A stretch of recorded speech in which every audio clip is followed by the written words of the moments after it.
اور اگر لڑنا ہے تو پھر اسٹیٹ لڑے گی.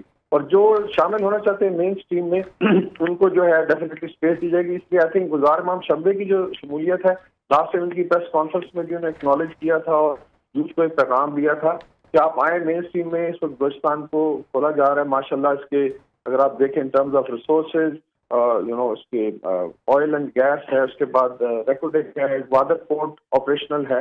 تو ایک آئی وڈ سے کہ ایک مڈل ایسٹ کے کنٹریز کی طرح انشاءاللہ تعالیٰ 5-10 سال میں بلوچستان بہت آگے چلا جائے گا. اس میں حصہ ڈالیں. تو آئی تھنک سب سے سگنیفیکنٹ چیز گلزار امام شمبے کی یہاں شمولیت ہے اور اس سے انٹرنیشنلی بھی بہت بڑا پیغام جائے گا. جو باہر سردار بیٹھے ہوئے کچھ ڈیزیگنیٹ گروپس ہیں لائک لیٹس سے برہم دار بکی ہے یا ہردیار مری وغیرہ ہیں, ان کے گروپس ہیں.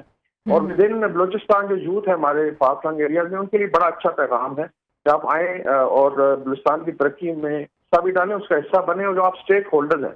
تو اس لحاظ سے آئی تھنک یہ بڑی خوش آئند چیز ہے اور یہ اسٹریٹجی جو ہے اس میں اللہ تعالیٰ پاکستان کو کامیابی دے. بلوچستان کے عوام اور یوتھ کے لیے آئی تھنک بہت بڑا اسٹیپ. ٹھیک ہے, بہت شکریہ. ہمارے ساتھ موجود تھے دفاعی تجزیہ کار بریگیڈیئر وقاص اور اس کے علاوہ سینیٹر پرنس احمد عمر ہمارے ساتھ موجود تھے. بہت شکریہ آپ کے قیمتی وقت کا. ابھی آپ کو براہ راست سے چلیں جہاں وزیر خارجہ بلاول بھٹو آج ٹھٹا میں دھابی چی اسپیشل اکانومک زون کا سنگ بنیاد رکھیں گے. آگے بڑھیں. آپ کو بتائیں کہ مسلح افواج کا افغانستان میں ٹی ٹی پی کی محفوظ پناہ گاہوں اور کارروائیوں کی آزادی پر شدید تحفظات کا اظہار. آئی ایس پی آر نے کہا کہ دوحہ معاہدے میں کیے گئے وعدوں کے مطابق پاکستان میں دہشت گردی کی کارروائیوں میں افغان شہریوں کی شمولیت پر تشویش ہے. اس پر توجہ دینے کی بھی ضرورت ہے. آرمی چیف جنرل عاصم منی نے کوئٹہ گیریزن کا دورہ کیا. سپہ سالار کو یوب میں ہونے والے حالیہ دہشت گردانہ حملوں کے بارے میں بریفنگ بھی دی گئی. نگران وزیر اعلیٰ پنجاب محسن نقوی اور کور کمانڈر لاہور کی زیر صدارت صوبائی ایپیکس کمیٹی کا اہم اجلاس ہوا. نظر ثانی شدہ نیشنل ایکشن پلان پر پیش رفت پر بھی غور کیا گیا. 9 مئی کو سیف سٹی تنصیبات کو نقصان تدارک کے اقدامات پر بریفنگ. کمیٹی کا دہشت گردوں کو شکست دینے نیشنل ایکشن پلان کی روشنی میں مشترکہ اہداف کے حصول کے لیے ہم آہنگی سے کام جاری رکھنے کا عزم کا اظہار کیا گیا.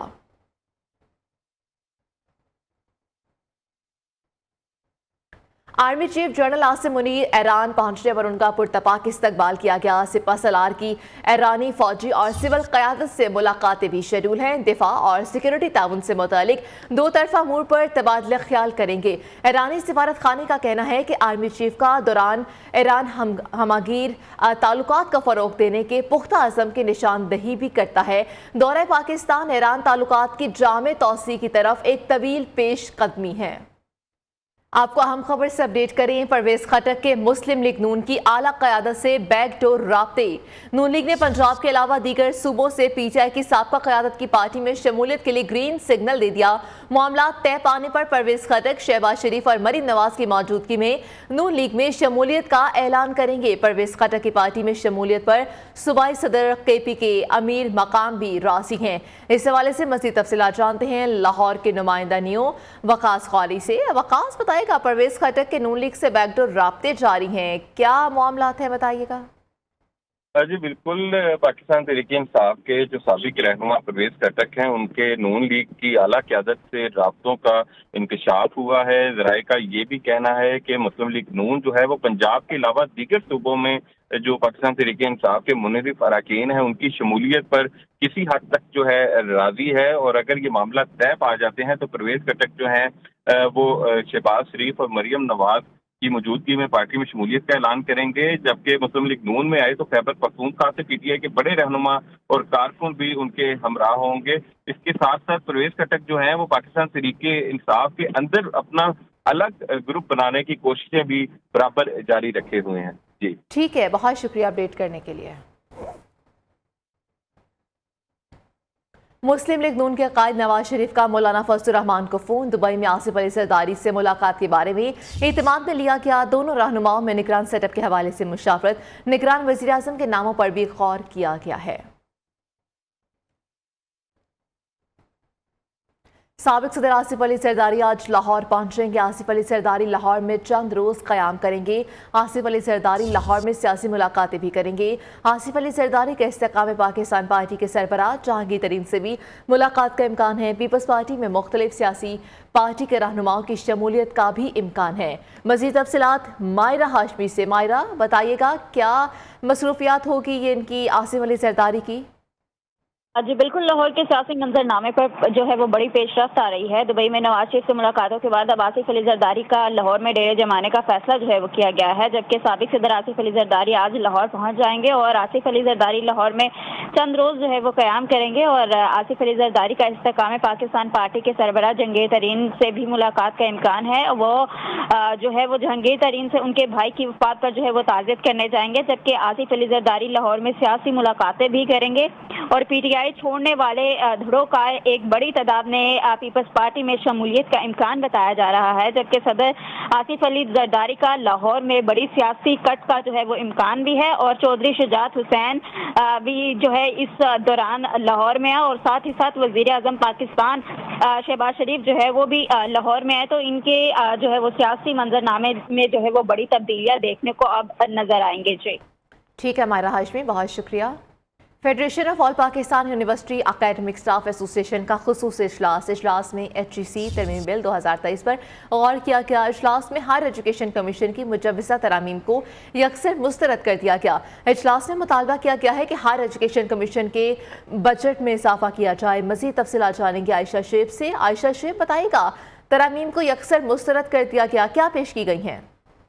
جی بالکل، دیکھیے federation of all Pakistan university academic staff ایسوسی ایشن کا خصوصی اجلاس ہوا ہے اور اجلاس میں HEC کی ترامیم 2023 پر غور کیا گیا ہے اور اجلاس میں ہائر ایجوکیشن کمیشن کی مجوزہ ترامیم کو یکسر مسترد کر دیا گیا ہے اور اجلاس میں یہ بات بھی واضح کی گئی ہے کہ یہ جو فیصلہ کیا گیا ہے یہ 18ویں ترمیم کی خلاف ورزی ہے۔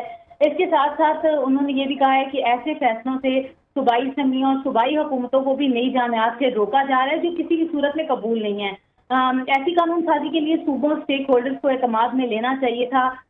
پھر پاسا کے صدر کی جانب سے یہ بھی کہا گیا ہے کہ یونیورسٹیوں کی خود مختاری کو محفوظ بنایا جائے اور اجلاس میں اس چیز کا بار بار مطالبہ کیا گیا ہے کہ ہائر ایجوکیشن کمیشن کے بجٹ میں اضافہ کیا جائے جبکہ وفاقی اور صوبائی حکومتیں بھی بجٹ میں اضافہ کریں۔ تو یہ اہم نکات تھے جن پر آج غور و خوض کیا گیا ہے اور اہم اجلاس طلب کیا گیا تھا، جس میں جو HEC کی ترمیمی بل 2023 تھا اس کو تمام جو ممبران تھے انہوں نے مجوزہ ترامیم کو یکسر مسترد کر دیا ہے۔ جی ٹھیک ہے، بہت شکریہ اپڈیٹ کرنے کے لیے۔ راولپنڈی میں موسلادھار بارش نے جلد لے کر دیا۔ بارش سے نالا لیک کی سطح میں 7.5 فٹ تک اضافہ ہو گیا۔ مانسون بارشوں کے باعث راولپنڈی میں پہلے سے ہی رین ایمرجنسی نافذ ہے۔ مزید تفصیلات جانیں گے نیوز کے نمائندے خالد چودھری سے۔ خالد، بتائیے گا۔ آج لل صبح ہونے والی بارش کے نتیجے میں راولپنڈی کے بیشتر علاقے جو ہے جل تھل ہو گئے، موسم خوشگوار بھی ہو گیا اور تقریباً 2 گھنٹوں سے زائد وقت تک جاری رہنے والی بارش کے نتیجے میں صبح 6 بجے تک جو ہے کٹاریاں کے مقام پر پانی کی سطح 7.5 فٹ تک بلند ہو چکی تھی۔ اسی طرح جو ہے گوال منڈی کے مقام پر 6.5 فٹ جو ہے بارش کے بعد جو ہے پانی کی سطح ریکارڈ کی گئی۔ واسا کی جانب سے اقدامات کیے گئے تھے اور پہلے سے ہی رین ایمرجنسی راولپنڈی میں نافذ ہے اور اسی طرح تمام عملہ جو ہے بیشتر نشیبی علاقوں سے پانی نکالنے میں مصروف رہا، جبکہ مری روڈ کی مین شاہراہ جو ہے وہاں کے انڈر پاسز سے بھی پانی نکالا جاتا رہا ہے اور 2 گھنٹے کی بارش جو ریکارڈ ہوئی ہے شمس آباد کے مقام پر تقریباً 60 ملی میٹر بارش ریکارڈ ہوئی ہے اور یہ راولپنڈی میں 60 ملی میٹر سے زائد بارش کے نتیجے میں ہونے والی جل تھل سے شہریوں کو مشکلات کا سامنا بھی ہوا، تاہم پانی اب نکالا جا چکا ہے، دھوپ نکلی ہوئی ہے، اب کا موسم اس وقت بنا ہوا ہے اور یہی وجہ ہے کہ بارش کے بعد کافی حد تک جو ہے درجہ حرارت میں کمی واقع ہوئی ہے، جبکہ جو نشیبی علاقوں میں پانی جمع تھا وہاں سے نکال لیا گیا اور کچھ علاقوں میں ابھی بھی یہ سرگرمیاں جاری ہیں۔ ٹھیک ہے، بہت شکریہ اپڈیٹ کرنے کے لیے۔ آگے کھیل کے میدان سے خبر شامل کریں تو انڈر 21 ورلڈ سنوکر چیمپئن شپ میں پاکستانی کھلاڑیوں کی شاندار پرفارمنس۔ دونوں پاکستانی کھلاڑی احسن رمضان اور حمزہ الیاس کو کوارٹر فائنل میں پہنچ گئے۔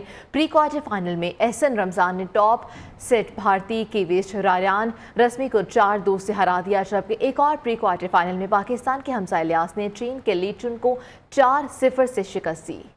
نیوز اسٹوڈیو سے اب تک کے لیے اتنا ہی۔ مزید باخبر رہنے کے لیے آپ دیکھتے رہیے نیو نیوز۔